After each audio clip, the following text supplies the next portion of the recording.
सर्वप्रथम मी आपल्या सर्व पत्रकार बांधवांचं भगिनींचं सहर्ष स्वागत करतो। आपल्याला दिलेल्या वेळेपेक्षा थोडा उशीर झाला, कारण माझी उमेदवारी जाहीर झाली। ज्या दिवशी राष्ट्रवादी काँग्रेस पक्षामध्ये प्रवेश झाला त्यानंतर दौरे वाढत गेले, गावभेटी वाढत गेल्या। आज योगायोगानं हडपसर विभागामध्ये राष्ट्रवादी काँग्रेस पक्षाबरोबर एक बैठक झाली। आमचे सगळे कार्यकर्ते त्या ठिकाणी उपस्थित होते। आमदार चेतन तुपे त्या ठिकाणी उपस्थित होते। ही बैठक जवळजवळ तास 2 तास चालली। राजलक्ष्मी भोसले ताईंच्या निवासस्थानी। त्यानंतर नगरसेवक मारुती आबा तुपे यांच्या कार्यालयाला भेट दिली। तिथं नंतर इफ्तार पार्टीला मशिदीमध्ये कार्यक्रम झाला। नंतर माझे सहकारी प्रमोद नाना तुपे यांनी नाना तुपेच यायला लागले, विसरू नका लगे फक्त माझ्या कुटुंबावर एकदाच गेल्या 5 वर्षात उगाच काहीतरी खोटं सांगायचे आणि लोकांची दिशाभूल करायचं काही नाही। मी माझा सगळा प्रपंच, कुटुंब, मुलं सगळं मुंबईला सोडून मी माझ्या मतदारसंघामध्ये उपस्थित आहे। 5 वर्षामध्ये काय 20 वर्षामध्ये 813 जनता दरबार घेतले। प्रत्येक रविवारी 5 वर्षामध्ये तुमचे साधारण 1100 रविवार असतात, त्यातले 812 813 जनता दरबार मी घेतले। मी सुट्टीला जाऊ शकलो असतो अमेरिकेला, कुठे जाऊ शकलो असतो, पण नाही, माझ्या दृष्टीने माझं कुटुंब, माझी जनता असल्यामुळं मी तिथं थांबलेलो आहे। मी यांच्यासारखा कुठं कोरोना काळामध्ये तिथं संपूर्ण मतदारसंघ फिरत होतो। हे आपल्या घरी तिथं फक्त फॅब्रिक फ्लू करत राहिले आणि बाकी काही काम केलं नाही। त्यांना विजयाची खात्री नाही। आज पूर्वी जर होतं ते उमेदवार गावाला यायचे तर लोक लाईन लावायचे, अशी परिस्थिती प्रचारामध्ये महिला डोक्यावर पदर घेऊन एक एक लाईन लावायचे, पायाला पडायचे, कारण महाराजांची प्रतिमा होती। आता त्यांना एखाद्या घरात जाऊन 4-4, 5-5 लोकांच्या समोर भाषण द्यावं लागतं। काल मी पाहिला ग्रामीण भागामध्ये आमच्या तालुक्यात दौरा होता, फक्त त्या घरामध्ये, त्या हॉलमध्ये 8 ते 9 लोक होते, त्याच्या समोर त्यांनी अर्धा तास भाषण दिलं आणि निघून गेले। अशा प्रकारची परिस्थिती आहे। असं असल्यामुळं त्यांना ते भावनिक करणं सहजिक आहे, गरजेचं आहे। सध्याच्या खासदारांना विचारायला पाहिजे 5 वर्षात त्यांनी ह्या प्रश्नावर नक्की काय केलं, मी येणाऱ्या 5 वर्षात काय करेल हे मी तुम्हाला सांगतो। राहिला प्रश्न पाण्याचा, मगाशी मला बरीचशी शिष्टमंडळ सोसायट्यांची पाण्याच्या प्रश्नाच्या संदर्भामध्ये आमच्या भागातली धरणं असतील, आमच्याकडे कळमोडी धरण आहे किंवा बाकीची धरणं असतील, भामासखेड आहे, खडकवासला आहे, अमुक आहे, तमुक आहे, या सगळ्या याच्यातून निदान ह्या हडसरमध्ये आम्ही शेतीची पाणी कमी करून शहराला पाणी पुरवठ्यासाठी पाणी देतो। गेल्या 5-6 वर्षाचा ट्रेंड पाहिला तर शहरामध्ये पाण्याचा पुरवठा जास्त प्रमाणात होतो, पण त्याचं व्यवस्थित नियोजन झालं पाहिजे। माझे सहकारी प्रमोद नानांनी मला अनेक वेळा हा विषय माझ्या कानावर घेतला। धरणं आमच्याकडे आहे, पण पाणी मिळण्यासाठी त्यांचं चांगल्या पद्धतीने नियोजन झालं पाहिजे। आणि म्हणून मी तुम्हाला शब्द देतो की 6 महिन्यामध्ये याच्यावर काहीतरी ठोस निर्णय होईल आणि त्याला काम करायला सुरुवात होईल। राहिला प्रश्न ट्रॅफिकचा प्रश्न सगळ्यात अवघड, सगळ्यात अडचणीचा प्रश्न हडपसरमध्ये कुठला असेल तर ट्रॅफिकचा। त्याच्यामध्ये पॅरलल रस्ते तयार करणं, अजून रस्त्याची बांधणी करणं, आखणी करणं हा एकमेव पर्याय। कुठं उड्डाण पुलं, कुठं फ्लायओव्हर्स, हे सुद्धा नियोजन झालं पाहिजे असं मला वाटतं आणि ते मी भविष्य काळामध्ये म्हणून माझी लोकसभेमध्ये 2014 ते 19 मध्ये 3 भाषणं आहेत। ह्या ग्रस्तांनी कुठेतरी ओझरता उल्लेख केलेला आहे। त्यांची 27 भाषणं आहेत, 29 भाषणं आहेत लोकसभेमध्ये 5 वर्षात। त्यापैकी ऍग्रिकल्चर विषयावर फक्त 2च भाषणं आहेत, ती सुद्धा वेगळ्या कांद्याचं काही नाही।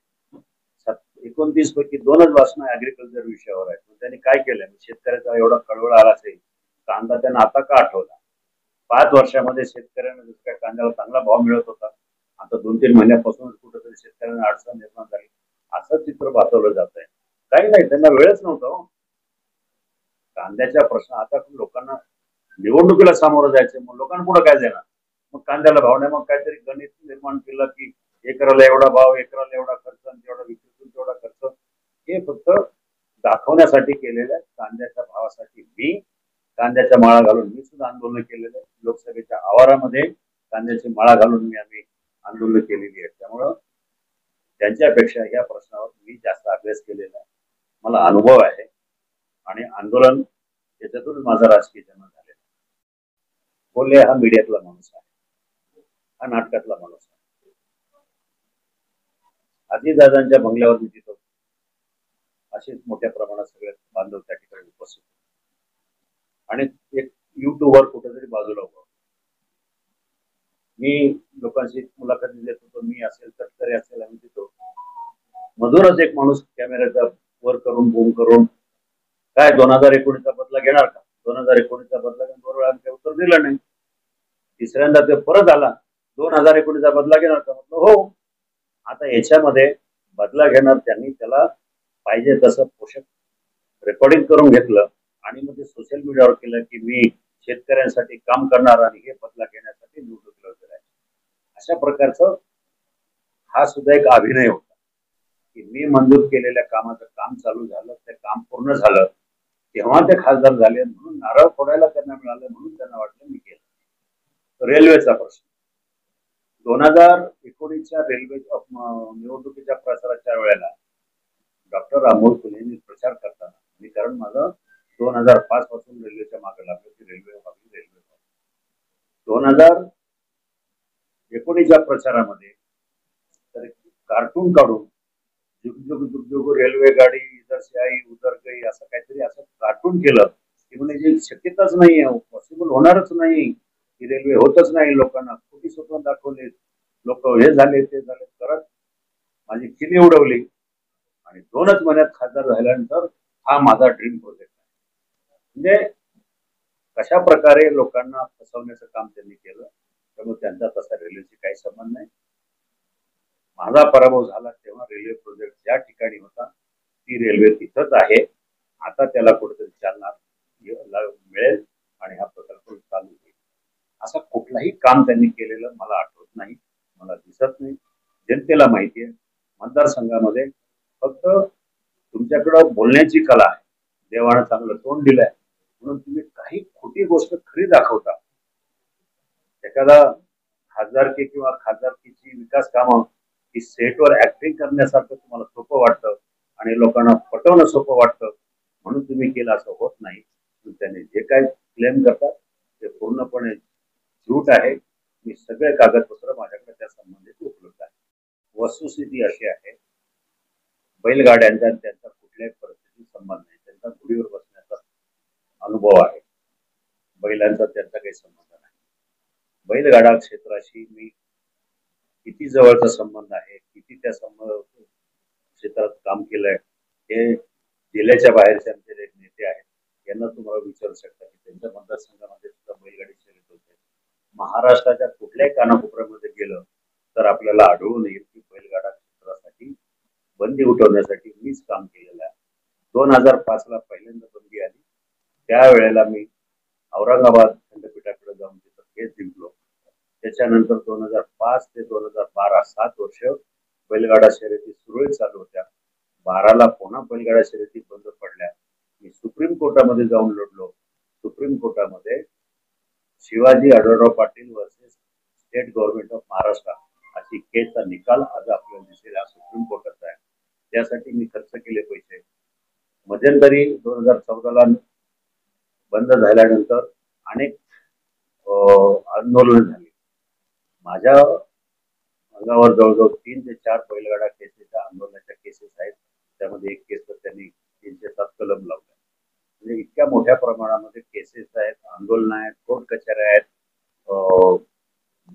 या सगळ्या घटना जर पाहिल्या आणि कसं आहे, बैलगाडा घाट आमच्याकडं घाट बांधला होतो, घाट रस्ता एक साधारण 8-10 लाख रुपये खर्च येतो. मी एकमेव खासदार आहे महाराष्ट्रामध्ये, कुठल्याच खासदाराने किंवा कुठल्याच आमदारानं बैलगाडा घाट बांधला नाही. आता आता यांनी श्रेय घेणाऱ्यांनी कुठंच बांधला नाही, काहीच नाही केलं. मी 42 गावांमध्ये बैलगाडा घाट बांधला. याच्यावरून आपल्याला माहिती आहे. आणि आता जी बैलगाडा केस जी बंदी उठली, ठीक आहे, माझ्यामुळे नाही आणि कोल्हेमुळे, ती राज्य सरकारनं चांगले वकील दिले, सुप्रीम कोर्टामध्ये केस मांडली, सुप्रीम कोर्टाच्या हिअरिंग मध्ये आपल्याला डिबेटमध्ये कागदपत्र उपलब्ध आहे. कर्नाटक मध्ये बैलगाडा केसेस चालू झाल्या, शर्यती चालू झाल्या, त्या माझ्या जुन्या केसचा आधार देऊन, माझ्या नावाचा आधार देऊन त्या केसेस चालू झाल्या. यांचं दाखवावं, त्यांनी लोकसभेमध्ये भाषण केलं, एकदा नाही दोनदा केलं. मी 4 वेळा लोकसभेमध्ये भाषण केलं. मी बैलगाडा शर्यती चालू व्हाव्या म्हणून कायदा बदली व्हावा, म्हणजे लोकसभेमध्ये किंवा विधानसभेमध्ये एखादा गहन विषय असेल, त्या विषयाला वाचा फुटत नाही, सरकार लक्ष देत नाही, अशा वेळेला सभागृहामध्ये प्रायव्हेट मेंबर बिल मांडलं जातं, त्याला खाजगी विधेयक म्हणतात. मी 3 वेळा बैलगाडा क्षेत्रासाठी खाजगी विधेयक मांडली. 4 वेळा तो प्रश्न लोकसभेमध्ये बजेटच्या भाषणातून असेल, राष्ट्रवादीच्या भाषणाला उत्तर देण्याचा प्रसंग असेल. त्यामुळे जनतेला माहिती आहे, त्यांनी म्हणाल असेल ते म्हणू द्या. राहिला प्रश्न पुणे नाशिक हायवे, या हायवेचा 2008 पासून माझा संघर्ष आहे. 2008 पासून 2013 तत्कालीन काँग्रेस सरकारबरोबर माझे अनेक वेळा संघर्ष झाला, लोकसभेमध्ये झाला. तत्कालीन मंत्री CP जोशी त्यांच्या कार्यालयामध्ये आंदोलन करून शेवटी भांडलो आणि त्यांनी त्यावेळेला तो रस्ता तत्वशः मंजूर केला आणि 13ला टेंडर निघालं. 14ला नवीन सरकार असताना नितीन गडकरींच्या माध्यमातून त्याला कामाला सुरुवात. आता 2014ला हे ग्रस्त राजकारणात नव्हते. 2014ला तो रस्ता मंजूर झाला, त्याचे बायपास मंजूर झाले. दुर्दैवानं थोडा उशीर झाला, पण 2018च्या लोकसभेमध्ये प्रोसिडिंग आहे, मी ते सोशल मीडियावर उपलब्ध आहे. गडकरींनी सांगितलं की खेडचे सिन्नर ते खेड रस्त्यावर जे बायपासेस हे खासदार आढळराव पाटील यांच्या मागणीवरून मी 5ही बायपास मान्य केलेले आहेत, मंजूर केले, त्याचे टेंडर निघाले. शिवसैनिकांनी, म्हणजे त्या दिवशी माझ्या निवासस्थानापासून प्रवेशाचं ठिकाण जवळ 5 किलोमीटरवर, मतदारसंघातल्या सगळ्या शिवसैनिकांनी माझ्या घरी गर्दी केली आणि रॅलीने, मला मनसरमध्ये प्रवेश होता, शिवसैनिकांनी रॅलीने गाड्या लाईनीत लावून मला त्या ठिकाणी प्रवेशद्वाराच्या ठिकाणी सोडलं. ही घटना, इतकी भावनिक घटना कधीच होऊ शकत नाही. अशा प्रकारचा माझा प्रवेश होता. एक भावनिक वातावरण होतं. काही शिवसैनिकांच्या डोळ्यामध्ये अश्रू येण्यासारखी परिस्थिती निर्माण झाली. ती इतकं आमचं घट्ट नातं 20 वर्षामध्ये मी शिवसेनेच्या धनुष्यबाणाशी एकनिष्ठ राहिलो आणि या कारणास्तव शिवसेनेमध्ये राष्ट्रवादीमध्ये प्रवेश करावा लागला. राष्ट्रवादी काँग्रेस पक्ष माझ्यासाठी नवीन नाही. माझ्या जिल्ह्यामध्ये, माझ्या मतदारसंघामध्ये त्यांचं वावर चांगला आहे. वळसे पाटील आम्ही दोघं अनेक वर्ष एकत्र राहिलो, त्यामुळे तसं काही नवीन आहे असं काही नाही, पण एक चांगलं वातावरण या निमित्तानं बघायला मिळतं. पूर्वी शिरूर लोकसभा म्हणजे शिवसेना आणि राष्ट्रवादी एकमेकांच्या विरोधात, आणि अशा परिस्थितीत दोन्ही एकत्र आले. तिसरं भाजप. एकंदरीत जर पाहिलं तर 80% मत ज्यांच्या वाट्याला आहे ते तिन्ही पक्ष एकत्र आल्यामुळं ही जागा निवडून येणं 100% आम्हाला विजयाची खात्री वाटते. ती मोठ्या मताधिक्याने विजय होईल असं मला आठवलं. यांचं मार्गदर्शन झालं आणि आता आपल्याला या ठिकाणी अजून 1-2 बैठकानंतर होणार आहे. पण एकंदरीत मतदारसंघाचं वातावरण जर पाहिलं तर अगदी नाणे घाटापासून कात्रच्या घाटापर्यंत, भीमाशंकरापासून दौंड आणि दौंडच्या बॉर्डर पर्यंत सगळ्या मतदारसंघामध्ये एक आगळा वेगळा उत्साह या निवडणुकीच्या माध्यमातून दिसतोय. बहुसंख्य जनता गावी गेल्यानंतर लोकांचा जो प्रतिसाद आहे तो मी ह्या पूर्वीच्या 4 निवडणुकीमध्ये अनुभवला नव्हता, त्यापेक्षा जास्त आहे. बऱ्याचशा लोकांनी गावामध्ये गेल्यावर, आजच नाही तर गेल्या 1.5 वर्षापासून जसे माझ्या गावभेट दौरे आहेत, त्या गावभेट दौऱ्यामध्ये लोक सत्कार करतात, सत्कारांचं प्रस्तावना करतात. प्रत्येक गावामध्ये, एकूण एक गावामध्ये लोकांच्या प्रस्तावनेमध्ये सुरुवातीचं वाक्य असतं, दादा आम्ही चुकलो, आमच्याकडनं चूक झाली, मतदारसंघामध्ये आमच्याकडनं चूक झाली, यापुढे असे होणार नाही, आपण पुन्हा एकदा खासदार व्हावं अशी लोकांची अपेक्षा होती. मतदारसंघ मोठा आहे, जवळजवळ 5,000 स्क्वेअर किलोमीटरच्याही पेक्षा जास्त मतदारसंघाचं क्षेत्रफळ आहे. तुम्ही पुणे लोकसभेचं पाहिलं तर 400 पेक्षाही लहान, 400 स्क्वेअर किलोमीटर पेक्षा लहान मतदारसंघ. त्या तुलनेमध्ये शिरूर लोकसभा 5,200 5,400 स्क्वेअर किलोमीटर आहे. 600 गावं, 4,500 वाड्या वस्त्या, 2 महानगरपालिका, 6 नगर परिषदा, इतका मोठा वेळापासून सुद्धा मी मतदारसंघातल्या एकही गाव, एकही वस्ती, एकही वाडी सोडली नाही की जिथं मी व्हिजिट केली नाही. आणि गेल्या 1.5 वर्षामध्ये मला खऱ्या अर्थानं लोकांमध्ये जाण्याची संधी मिळाली. ती आमचे मुख्यमंत्री आदरणीय एकनाथ शिंदे यांनी जी ताकद दिली विकास कामाच्या माध्यमातून, देवेंद्रजी फडणवीस यांनी जी ताकद दिली, आणि आता अर्थमंत्री सन्माननीय अजितदादा पवार यांनी जे पाठबळ दिलं, त्या तिघांच्या पाठबळामुळे मी जवळजवळ 1,500 ते 1,600 कोटी रुपयाची कामं अवघ्या 18 महिन्यामध्ये करू शकलो आणि प्रत्येक गावामध्ये जवळजवळ 400 गावांमध्ये मी निधी देऊ शकलो. डीपीटीसी असेल, दलित वस्ती सुधारणा योजना असेल, आदिवासी विभागाचा निधी असेल, 25-15चा निधी असेल, बजेटचा निधी असेल, या सगळ्या निधीच्या माध्यमातून लोकांपर्यंत पोहोचण्याचं काम झालं. नगर विकासाचा एक मोठा निधी, जवळजवळ 400-500 कोटी रुपयाच्या 4-5 पाण्याच्या योजना, चाकणची 170 कोटी, शिरूरची पाणी योजना 70 कोटी, जुन्नरची 26 कोटी, मनसरच्या योजना, हे सगळं बघितलं तर मोठ्या प्रमाणामध्ये पाठबळ मिळालं. आदरणीय मुख्यमंत्र्यांनी मला वारंवार सांगत राहिले की तुम्ही मतदारसंघामध्ये लोकांमध्ये राहा, तुम्हाला तुमच्या कार्याची पोचपावती मिळेल, असं अनेक वेळा त्यांनी सांगितलं. नंतर अजितदादा पवारांचा गट महायुतीमध्ये सामील झाल्यानंतर जागांच्या वाटपाच्या ज्यावेळी प्राथमिक चर्चा व्हायला लागल्या, त्या चर्चा होत असताना आदरणीय मुख्यमंत्र्यांनी स्पष्ट सांगितलं की ही जागा आपण कुठल्याही परिस्थितीत आपल्याकडे ठेवू, कारण मी 5 वर्ष काम करतोय. त्यामुळं त्यांनी प्रयत्न केला, पण नंतरच्या काळामध्ये अनेक बैठका झाल्या, अनेक वाटाघाटी झाल्या. शिरूर लोकसभा मतदारसंघाची जी इक्वेशन आहे त्यामध्ये त्यांचे 5 आमदार, शिवसेनेचा एकही आमदार नसल्यामुळं त्यांना तो एक मुद्दा मिळाला आणि त्या मुद्द्यावर ही जागा तिन्ही पक्षांना, देवेंद्रजी असतील, अजितदादा असतील आणि मुख्यमंत्री यांनी ठरवून ही जागा राष्ट्रवादीच्या वाट्याला केली.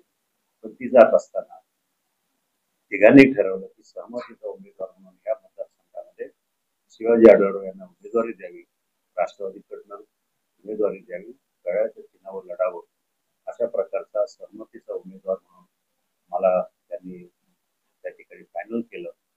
आता काही लोक टीका करतात की मी पक्ष बदलला, चिन्ह बदललं, अमुक बदललं, पण माझा 26 मार्च रोजी राष्ट्रवादी काँग्रेस पक्षामध्ये प्रवेश झाला.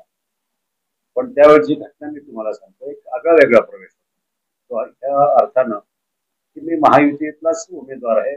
महायुतीतल्या एका घटकातून दुसऱ्या घटकात जात असताना माझ्या मूळ पक्षाचा मुख्य नेते यांनी स्वतःहून मला परवानगी देऊन सांगितलं की आपण 5 वर्ष लोकांमध्ये फिरत राहिला, लोकांची कामं करत राहिला, तुम्हाला प्रवाहामध्ये राहण्यासाठी माझी इच्छा आहे की तुम्ही राष्ट्रवादी काँग्रेस पक्षात लढावं. ही जागा आपल्याकडे आली असती तो प्रश्नच नसता, पण ही जागा आपल्याकडे नसल्यामुळं तुम्ही तिकडे जाऊन लढावं ही माझी इच्छा आहे. सगळे घटक पक्ष माझं काम करणार आणि मनापासून करणार याची मी खात्री देतो.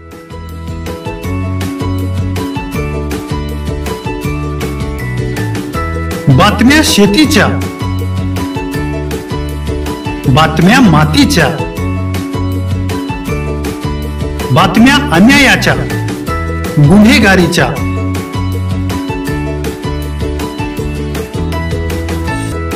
राजकारणाच्या आणि समाजकारणाच्या,